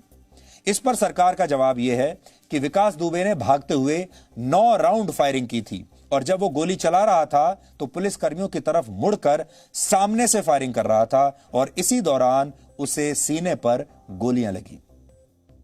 पांचवा सवाल जो पूछा जा रहा था वो ये कि विकास दुबे जिस गाड़ी में बैठा है और जिस गाड़ी का एक्सीडेंट हुआ उस गाड़ी में एक्सीडेंट के बाद कोई खरोंच तक नहीं आई। सरकार का क्या कहना है अब आप सुनिए। उत्तर प्रदेश सरकार का कहना है कि गाड़ी को काफी नुकसान हुआ था, गाड़ी पर खरोंचें भी आई थी और उस जगह पर हादसे के निशान भी हैं और उस सारी तस्वीरें उन्होंने सुप्रीम कोर्ट को अपने हलफनामे के साथ पेश की हैं। तो अलग अलग सवालों के सारे जवाब उन्होंने दिए हैं। इसमें और भी कई सवाल हैं लेकिन जो महत्वपूर्ण सवाल हैं वो मैंने आपको यहां पर पढ़कर सारा बता दिया है। और इसके अलावा उसमें यह भी पूछा है कि how did police accurately fire 4 bullets. तो पुलिस ने आगे इसमें सरकार ने लिखा है the claim is incorrect, actually 6 bullets were fired by the police. और फिर पूरा उसका ब्यौरा दिया गया है कि कितनी गोलियां किस पुलिसकर्मी ने कितनी गोलियां चलाई। एक पुलिसकर्मी ने 1 राउंड चलाया, दूसरे ने 2 राउंड, तीसरे ने 3 राउंड चलाए, लेकिन इसमें से सिर्फ 3 गोलियां ही विकास दुबे को लगी हैं और यह बहुत ही क्लोज और face to face exchange of fire था जो कि पुलिस ने अपने सेल्फ डिफेंस में किया था। यह हलफनामा दायर किया है उत्तर प्रदेश की पुलिस ने। इससे पहले हमारे देश में बड़े बड़े एक्सपर्ट पत्रकार हैं जो खुद ही ये स्टूडियो में बैठे बैठे पता लगा लेते हैं कि एनकाउंटर कैसे हुआ होगा, इसमें लूप होल क्या है, और खुद ही वो बिना जांच के ये भी बता देते हैं कि ये फर्जी है। हमारे देश के बहुत सारे लोग, बहुत सारे ऐसे कार्यकर्ता हैं जो अपने आप को ह्यूमन राइट्स एक्टिविस्ट कहते हैं, वो ऐसी ही चीजों पर सुप्रीम कोर्ट तक चले जाते हैं और विकास दुबे जैसे लोगों की मदद करते हैं। अब आप ये सोचिए कि हमारे देश में एक गैंगस्टर के मारे जाने के बाद लोग उसकी भी जांच की मांग कर रहे हैं और चाहते हैं कि बिना किसी देरी के ये जांच की जाए। सुप्रीम कोर्ट का, सिस्टम का, पुलिस का, उत्तर प्रदेश की सरकार का कितना वक्त बर्बाद होता होगा ये सब करने में, आप सोचिए। लेकिन इसी देश में दूसरा ये भी सोचिएगा आप, इसी देश में जब नेताजी सुभाष चंद्र बोस की मृत्यु हुई थी तो कितना समय लगाया था उसकी जांच करने के लिए, कितने लोगों ने आवाज उठाई थी, कितने लोग आज भी सुप्रीम कोर्ट चले जाएंगे उसके लिए।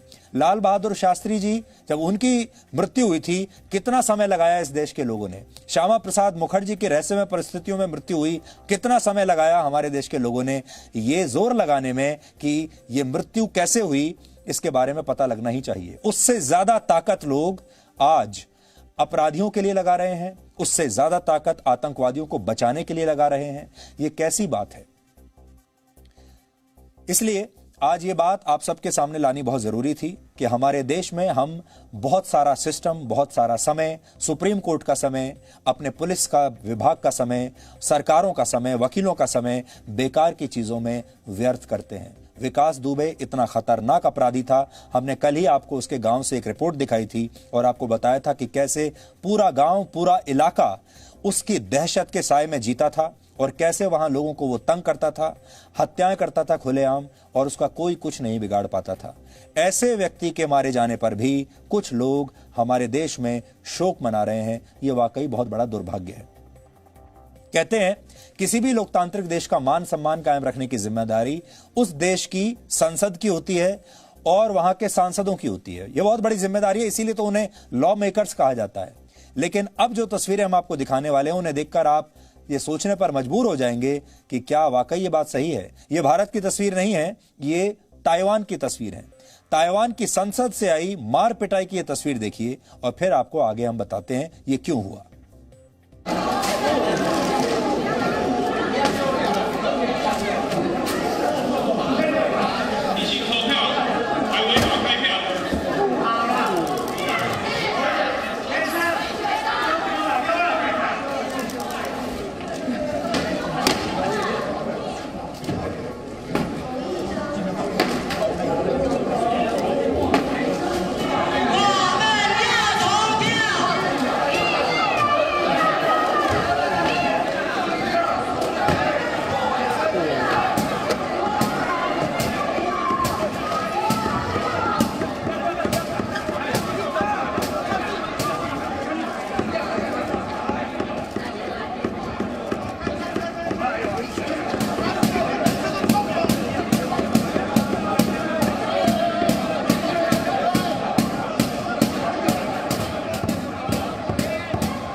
सारी तस्वीरें अभी आपने देखी हैं ताइवान की संसद की हैं, जहां सांसदों ने पहले एक दूसरे पर पानी से भरे गुब्बारे फेंके और फिर नौबत हाथापाई तक आ गई और इस लड़ाई में घायल कुछ सांसदों को अस्पताल में भी भर्ती कराना पड़ा।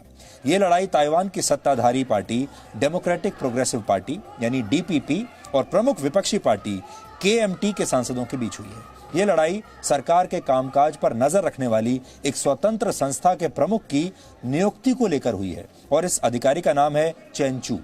ताइवान की विपक्षी पार्टी का आरोप है कि यह अधिकारी लंबे समय तक डीपीपी का हिस्सा रही है, इसलिए इस पद पर उनकी नियुक्ति सही नहीं है। लेकिन इस विरोध के नाम पर सांसदों के बीच जो लड़ाई हुई, हाथापाई हुई, वो अपने आप में हैरान करने वाली है और कई बार ऐसा लगता है कि क्या लोकतंत्र का मतलब यही है, अपनी बात कहने का मतलब यही है, आजादी का मतलब यही है। हालांकि ताइवान की संसद में इस तरह हाथापाई होना कोई नई बात नहीं है। कुछ हफ्ते पहले भी दोनों पार्टियों के बीच ऐसी ही हाथापाई संसद में हुई थी और झगड़ा हुआ था। ताइवान के कुछ पत्रकारों का कहना है कि वहां की संसद में ऐसे झगड़े दरअसल एक ड्रामे का हिस्सा होते हैं, जिसके जरिए सांसद ये साबित करना चाहते हैं कि वो अपने इलाके के लोगों के अधिकारों की रक्षा के लिए कितने प्रतिबद्ध हैं और उन्हें लगता है कि उनके जो कॉन्स्टिट्यूएंसी है, उनके इलाकों के लोग, उनके वोटर्स जब उन्हें देखते हैं ये करते हुए तो वो खुश होते हैं। लेकिन वजह चाहे जो भी हो, किसी देश की संसद से आई ऐसी तस्वीरें पूरे देश को अंतर्राष्ट्रीय स्तर पर शर्मिंदा करती हैं। आज वर्ल्ड इमोजी डे है, इसलिए अब हम डिजिटल तरीके से भावनाओं का इजहार करने की इस नई परंपरा का विश्लेषण करेंगे। अपने मोबाइल फोन और सोशल मीडिया पर आपने भी इमोजीज का इस्तेमाल जरूर किया होगा। क्या होगा, हर रोज करते होंगे आप। इमोजी वो डिजिटल तस्वीरें होती हैं जिनके जरिए लोग अपने विचार और अपनी भावनाओं को दूसरों तक पहुंचाते हैं। इमोजी जापान की भाषा के दो शब्दों ई और मोजी को मिलाकर बना है। ई का अर्थ है तस्वीर और मोजी का अर्थ है कैरेक्टर यानी किरदार या चरित्र। कोविड-19 के दौर में जब लोग सोशल डिस्टेंसिंग का पालन कर रहे हैं, तब इमोजीज लोगों की भावनाओं को व्यक्त करने का सबसे सक्षम माध्यम बन गए हैं और खास तौर पर ऐसे समय में जब लोगों के पास वैसे भी लंबे लंबे संदेश लिखने का समय ही नहीं है, पेशेंस नहीं है, धीरज नहीं है। इमोजीपीडिया नामक एक वेबसाइट के मुताबिक इस दौर में इमोजीज का इस्तेमाल 20% तक बढ़ गया है आजकल के दौर में। यह निष्कर्ष 6 करोड़ 80 लाख ट्वीट्स का अध्ययन करने के बाद निकाला गया है। इस रिसर्च में पाया गया कि हर 3 में से 1 ट्वीट में किसी न किसी इमोजी का इस्तेमाल किया जाता है। जिस इमोजी का इस्तेमाल सबसे ज्यादा किया जाता है वो है खुशी के आंसू वाला इमोजी, नीले आंसू जिसमें होते हैं। इसके बाद जोर जोर से रोने वाले चेहरे के इमोजी और तीसरे नंबर पर है किसी से कोई बात मान लेने के लिए आग्रह करने वाला इमोजी। इसके अलावा जिन इमोजीज का सबसे ज्यादा इस्तेमाल होता है वो इस समय आपके स्क्रीन पर हैं। मैं थोड़ा और बड़ी स्क्रीन पर आपको दिखा देता हूं। ये इमोजीज की रैंकिंग है जो इस समय आपके पास है। 1 से लेकर 10 इमोजीज जो हैं, जो रैंकिंग में हैं, सबसे लोकप्रिय इमोजीज इस समय आपकी स्क्रीन पर हैं। आप खुद देख लीजिए इसमें से आपका मनपसंद इमोजी कौन सा है जिसे आप सबसे ज्यादा इस्तेमाल करते हैं। अगस्त 2019 से अप्रैल 2020 के बीच जिस इमोजी का इस्तेमाल सबसे ज्यादा बढ़ा है वो है हाथ जोड़ने वाला इमोजी। इसका इस्तेमाल पहले के मुकाबले 25% बढ़ गया है। यह इमोजी प्रार्थना, धन्यवाद, विनती और नमस्कार को दर्शाता है। आप अक्सर जब किसी को थैंक यू बोलते हैं तब भी आप यही इमोजी भेजते हैं और ये भारतीय संस्कारों को भी दर्शाता है। इसके अलावा कोरोना वायरस के दौर में जिन इमोजीज का इस्तेमाल सबसे ज्यादा हुआ उनमें चेहरे पर फेस मास्क लगाने वाला इमोजी पहले नंबर पर है। इसके अलावा छींक को दर्शाने वाला और मुंह में थर्मोमीटर के जरिए बुखार को दर्शाने वाले इमोजीज का इस्तेमाल भी इस दौरान काफी बढ़ा है। यानी लोग ये बताने की कोशिश करते हैं कि या तो उन्होंने अपने चेहरे पर पट्टी बांधी हुई है, कोरोना वायरस की वजह से ये मास्क पहना हुआ है, और या फिर उन्हें बुखार आया हुआ है। दूसरा इमोजी ये बताने के लिए होता है कि वो बीमार है। इमोजीज की शुरुआत इमोटिकॉन से हुई मानी जाती है। पहली बार इसका इस्तेमाल वर्ष 1881 में अमेरिका की एक मैगजीन में किया गया था जिसका नाम था पक। इसमें पंक्चुएशन मार्क्स के जरिए भावनाओं को दर्शाया गया था। प्राचीन इजिप्ट में भी अपनी बात दूसरों तक पहुंचाने के लिए इमोजीज जैसे ही प्रतीक चिन्हों का इस्तेमाल किया जाता था जिन्हें हायरोग्लिफिक्स कहा जाता है। इसके अलावा इंसानों ने लिखने वाली भाषा के साथ लिपि और व्याकरण का उसके बाद आविष्कार किया। यानी हमने जब शुरुआत की थी, जब भाषा बनी नहीं थी, उससे पहले भी हम इसी तरह चिन्हों का इस्तेमाल करते थे और फिर भाषाएं बनी, भाषाओं का आविष्कार हुआ। लेकिन अब इंसान एक बार फिर भावनाओं का इजहार करने के लिए भाषा की जगह वापस चिन्हों का ही इस्तेमाल कर रहा है। यानी हम वापस वहीं पहुंच गए हैं जहां से हमने शुरुआत की थी। कहा जाता है आधुनिक इमोजीज को जापान की मोबाइल फोन कंपनी में काम करने वाले एक इंजीनियर ने वर्ष 1998 में बनाया था। शुरुआत में 176 आइकॉन्स और इमोजीज का इस्तेमाल डिजिटल तरीके से अलग अलग भावनाओं को दर्शाने के लिए किया गया था और ज्यादातर इमोजीज पीले रंग के हुआ करते थे क्योंकि माना जाता है कि पीला रंग मन को खुशी प्रदान करता है। लेकिन अब इंसानी चेहरे वाले इमोजीज की त्वचा का रंग लोग अपने क्षेत्र या देश के हिसाब से चुन सकते हैं। डीएनए के दर्शक भी कई बार सोशल मीडिया पर अपनी भावनाओं का इजहार इमोजीज के जरिए ही करते हैं और कुल मिलाकर जो भाव इंसान अपने चेहरे पर लाने में सक्षम नहीं होते, उन भावनाओं को दूसरों तक पहुंचाने में इमोजीज बहुत मददगार साबित होते हैं। लेकिन क्या आपने कभी सोचा है अगर दो देश आपस में इमोजीज की भाषा में बात करते तो उसका स्वरूप क्या होता?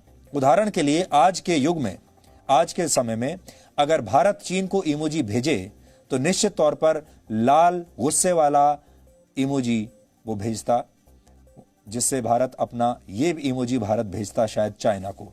और अगर भारत नेपाल को इमोजी भेजता तो शायद ये इमोजी ऊपर चढ़ी हुई आंखों वाला होता, जिसका इस्तेमाल अपनी नाराजगी और क्रोध जताने के लिए किया जाता है। और अगर भारत अमेरिका को इस समय कोई इमोजी भेजता तो शायद निश्चित तौर पर हाथ मिलाने वाला इमोजी होता, जो दोस्ती का प्रतीक है। लेकिन इमोजीज के बढ़ते इस्तेमाल का एक वजह यह भी है कि अब लोगों के पास भावनाएं व्यक्त करने के लिए समय नहीं है। अब हर चीज का मशीनीकरण हो चुका है, अब भावनाओं का भी मशीनीकरण हो चुका है। अब ना मुस्कुराहट असली रही है और ना ही आंसू असली रहे हैं। इसलिए अब लोगों के ना तो आंसू निकलते हैं, ना वो ठीक से मुस्कुराते हैं, सिर्फ इमोजी भेज देते हैं। अब आज का सवाल, आज आपको यह बताना है कि किन देशों ने वर्ष 1976 के समर ओलंपिक्स का बहिष्कार किया था।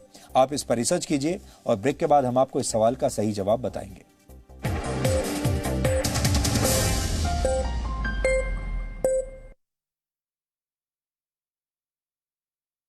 याद रखें, जब हम कोई भी काम सामाजिक नियमों के विपरीत, विरोध में या अपने खुद के विश्वास के विरोध में करते हो, मेरी एक अपनी वैल्यू सिस्टम है, हर व्यक्ति का, हर परिवार का, हर समाज का एक अपना अपना वैल्यू सिस्टम रहता है। जब आप उसकी सीमा को लांघते हैं, उसको तोड़ते हैं, तो आपको खुद को पता लगता है कि मैं गलत रास्ते पे जा रहा हूं या जा रही हूं। और अगर जब आप उस सीमा को लांघ के गलत रास्ते पे चलते हैं, तब that not only makes you weak physically, but it makes you weak mentally, spiritually, in every which manner. और जहाँ वीकनेस हुई तब क्या कहेंगे? कमज़ोर आदमी कभी कुछ नहीं कर सकता, ना खुद का भला कर सकता है, ना किसी और का भला कर सकता है। तो अपने आप को कमज़ोर नहीं करना, तो उसके लिए ये कहा कि भाई जो आपके अपने वैल्यू सिस्टम्स हैं उन पे चलिए, उनका उल्लंघन मत करिए, तो फिर भी मोटिवेशन की आवश्यकता आपको शायद नहीं पड़ेगी। So what is motive? Motive का डिक्शनरी मीनिंग तो शायद सबको पता होगा। कोई बात बताना चाहेंगे आप? Sir, strong determination towards your goal. Reason to do a particular task. यही है motive, and then second part which is action, motivation, that is action. Our desire, our needs, what we want to do, what is our aim in life, और उसको पूरा करने के लिए then you take an action. ये दोनों का motive plus action means motivation. So that's a simple meaning of it. कई बार अपने लिए बड़ा हाई गोल रख लेते हैं सामने कि मैं ये वीक में ये करूँगी, अगले महीने ये करूँगी, उसके बाद ये करेंगे, इस साल में ये करेंगे, और किसी न किसी कारण से जब वो पूरा नहीं होता है तो फिर क्या हालत होती है? अगेन डिसअपॉइंटमेंट होगी, कुछ और होगी। उस समय में आपको फिर कोई ना कोई मोटिवेशन चाहिए टू कम बैक। तब आप ढूंढते हैं, किसी न किसी की किताब पढ़ेंगे, किसी की बात सुनेंगे, कहीं किसी दोस्त से बात करेंगे कि भैया मेरे को ये समस्या है। कहीं कोई ज़्यादा तकलीफ़ में हुआ तो साइकेट्रिस्ट के पास भी चला जाएगा, पंडित के पास तो खैर खास करके, तो वो जाके फिर वो मोटिवेशन लेंगे, उसके बाद फिर लग जाएंगे काम में, चलो फिर वापस लगो। तो ये इसलिए कहा कि अपने आगे देखते रहिए, अपना जितना तक आपको लगता है कि यहाँ तक मैं आराम से पहुँच सकता हूँ वैसा करते रहेंगे तो शायद डीमोटिवेट होने की आवश्यकता नहीं पड़ेगी। No signal, no worry. Presenting Z News app with live TV, latest updates and expert opinion. Available on Google Play and App Store. Download it now.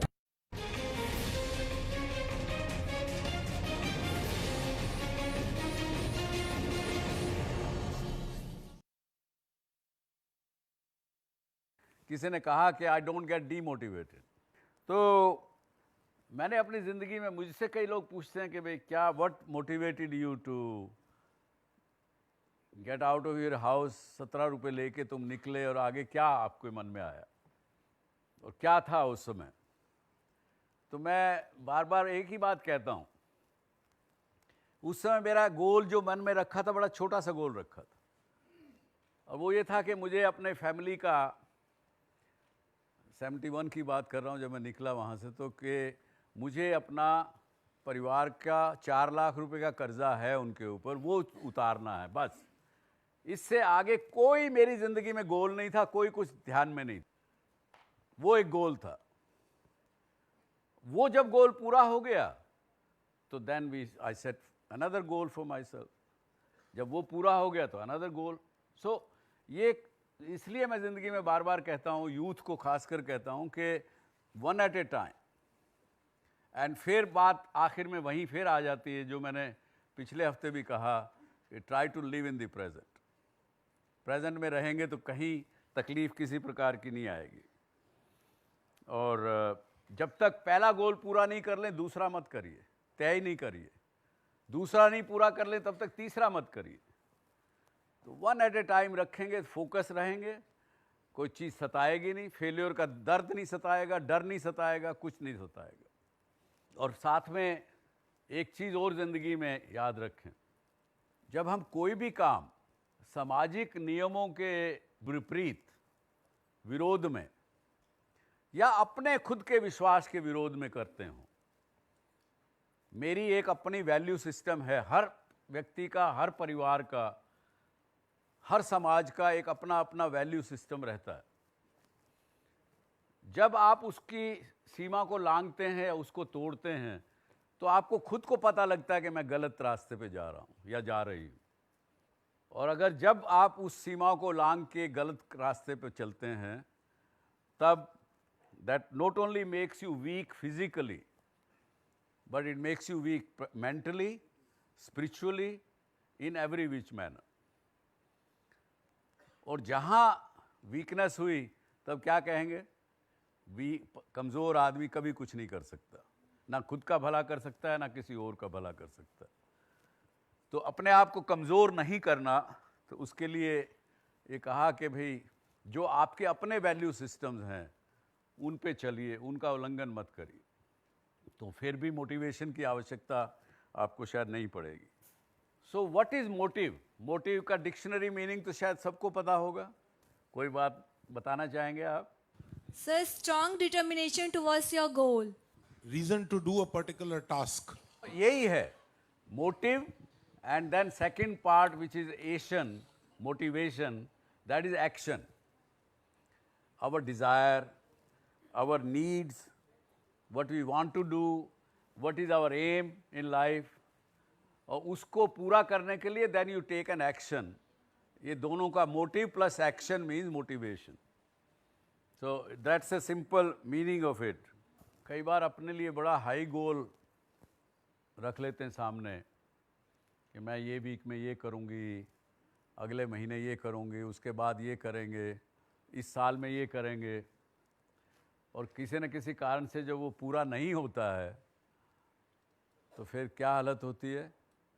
Again disappointment होगी, कुछ और होगी। उस समय में आपको फिर कोई ना कोई मोटिवेशन चाहिए टू कम बैक। तब आप ढूंढते हैं, किसी न किसी की किताब पढ़ेंगे, किसी की बात सुनेंगे, कहीं किसी दोस्त से बात करेंगे कि भैया मेरे को ये समस्या है, कहीं कोई ज़्यादा तकलीफ़ में हुआ तो साइकेट्रिस्ट के पास भी चला जाएगा, पंडित के पास तो खैर खास करके, तो वो जाके फिर वो मोटिवेशन लेंगे, उसके बाद फिर लग जाएंगे काम में, चलो फिर वापस लगो। तो ये इसलिए कहा कि अपने आगे देखते रहिए, अपना जितना तक आपको लगता है कि यहाँ तक मैं आराम से पहुँच सकता हूँ वैसा करते रहेंगे तो शायद डीमोटिवेट होने की आवश्यकता नहीं पड़ेगी। No signal, no worry. Presenting Z News app with live TV, latest updates and expert opinion. Available on Google Play and App Store. Download it now.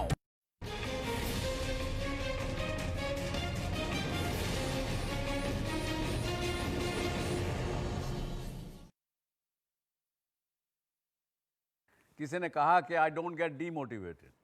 तो मैंने अपनी ज़िंदगी में, मुझसे कई लोग पूछते हैं कि भाई क्या what motivated you to get out of your house, 17 रुपये लेके तुम निकले, और आगे क्या आपके मन में आया और क्या था उस समय?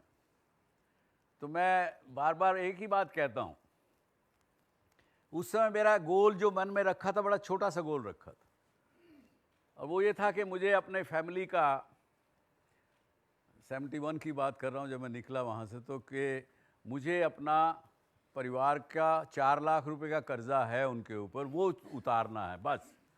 इससे आगे कोई मेरी ज़िंदगी में गोल नहीं था, कोई कुछ ध्यान में नहीं, वो एक गोल था।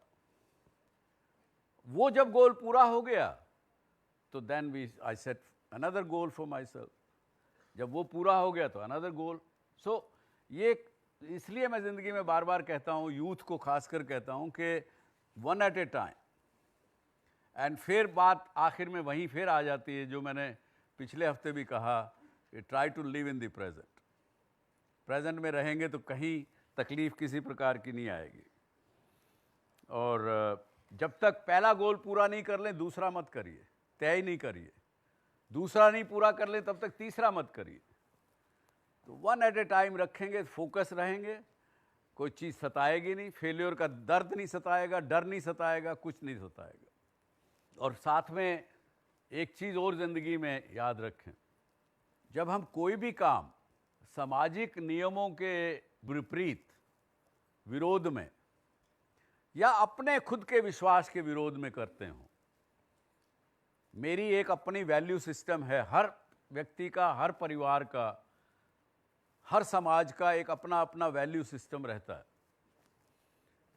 जब आप उसकी सीमा को लांघते हैं या उसको तोड़ते हैं तो आपको खुद को पता लगता है कि मैं गलत रास्ते पे जा रहा हूँ या जा रही हूँ। और अगर जब आप उस सीमा को लांघ के गलत रास्ते पे चलते हैं तब that not only makes you weak physically but it makes you weak mentally, spiritually, in every which manner. और जहाँ वीकनेस हुई तब क्या कहेंगे? कमज़ोर आदमी कभी कुछ नहीं कर सकता, ना खुद का भला कर सकता है, ना किसी और का भला कर सकता है। तो अपने आप को कमज़ोर नहीं करना, तो उसके लिए ये कहा कि भाई जो आपके अपने वैल्यू सिस्टम्स हैं उन पे चलिए, उनका उल्लंघन मत करिए, तो फिर भी मोटिवेशन की आवश्यकता आपको शायद नहीं पड़ेगी। So what is motive? Motive का डिक्शनरी मीनिंग तो शायद सबको पता होगा। कोई बात बताना चाहेंगे आप? Sir, strong determination towards your goal. Reason to do a particular task. यही है motive, and then second part which is action, motivation, that is action.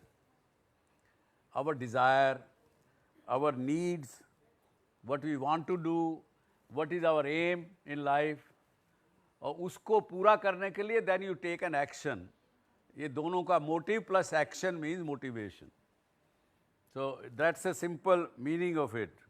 कई बार अपने लिए बड़ा हाई गोल रख लेते हैं सामने कि मैं ये वीक में ये करूँगी, अगले महीने ये करूँगी, उसके बाद ये करेंगे, इस साल में ये करेंगे, और किसी न किसी कारण से जब वो पूरा नहीं होता है तो फिर क्या हालत होती है? अगेन डिसअपॉइंटमेंट होगी, कुछ और होगी। उस समय में आपको फिर कोई ना कोई मोटिवेशन चाहिए टू कम बैक। तब आप ढूंढते हैं, किसी न किसी की किताब पढ़ेंगे, किसी की बात सुनेंगे, कहीं किसी दोस्त से बात करेंगे कि भैया मेरे को ये समस्या है।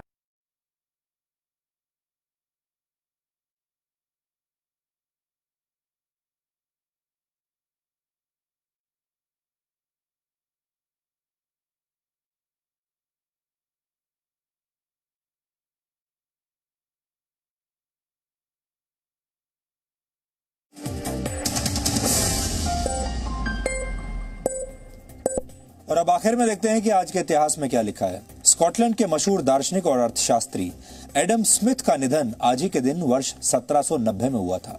एडम स्मिथ को आधुनिक अर्थशास्त्र का जन्मदाता कहा जाता है। उनकी 2 पुस्तकें बहुत लोकप्रिय हैं। पहली का नाम है the theory of moral sentiments और दूसरी किताब का नाम है an inquiry into the nature and causes of the wealth of nations. Adam Smith ने अलग अलग देशों को अमीर बनाने वाले कारणों, division of labour, free market और प्रोडक्टिविटी पर काफी शोध किया था। वर्ष 1955 में आज ही के दिन अमेरिका के कैलिफोर्निया में डिज्नीलैंड की शुरुआत हुई थी। डिज्नीलैंड की डिजाइनिंग और निर्माण का काम वॉल्ट डिज्नी की देखरेख में हुआ था।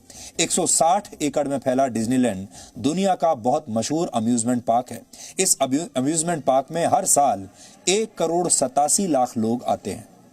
वर्ष 1976 में आज ही के दिन अल्जीरिया, घाना, नाइजीरिया और सोमालिया समेत 25 अफ्रीकी देशों ने मॉन्ट्रियल में हुए समर ओलंपिक्स का बहिष्कार किया था। ये अफ्रीकी देश ओलंपिक्स में न्यूजीलैंड के शामिल होने का विरोध कर रहे थे, क्योंकि न्यूजीलैंड रंगभेद के आरोपी देश दक्षिण अफ्रीका के साथ अपने खेल संबंध तोड़ नहीं रहा था। रंगभेद नीति के समर्थन के आरोप में 1964 से ही दक्षिण अफ्रीका को ओलंपिक्स से बाहर कर दिया गया था और 1992 के बार्सिलोना ओलंपिक्स में दक्षिण अफ्रीका की इसके बाद वापसी हुई थी। वर्ष 1996 में आज ही के दिन मद्रास का नाम बदलकर चेन्नई कर दिया गया था। इस शहर का मूल नाम चेन्नपट्टनम था और इस नाम को अंग्रेजों ने अपने शासन के दौरान बदलकर मद्रास रख दिया था। और आज ही के दिन को world day for international justice भी कहा जाता है। वर्ष 1998 में आज ही के दिन रोम में आयोजित सम्मेलन में एक समझौता हुआ था जिसके आधार पर इंटरनेशनल क्रिमिनल कोर्ट की स्थापना हुई थी। तो डीएनए में आज इतना ही। अब आपसे हमारी मुलाकात होगी कल रात 9 बजे, जब हम आपको इस सप्ताह के बेहतरीन विश्लेषण दिखाएंगे। तब तक आप खुश रहिए, सुरक्षित रहिए, स्वस्थ रहिए और अपनी भावनाओं के मशीनीकरण को रोकने की कोशिश कीजिए। खुलकर मुस्कुराइए और अगर कभी रोने का मन करे तो अपने आंसुओं को भी रोकिए मत। भावनाओं का इजहार करने में सक्षम व्यक्ति कमजोर नहीं बल्कि मजबूत माना जाता है। नमस्कार।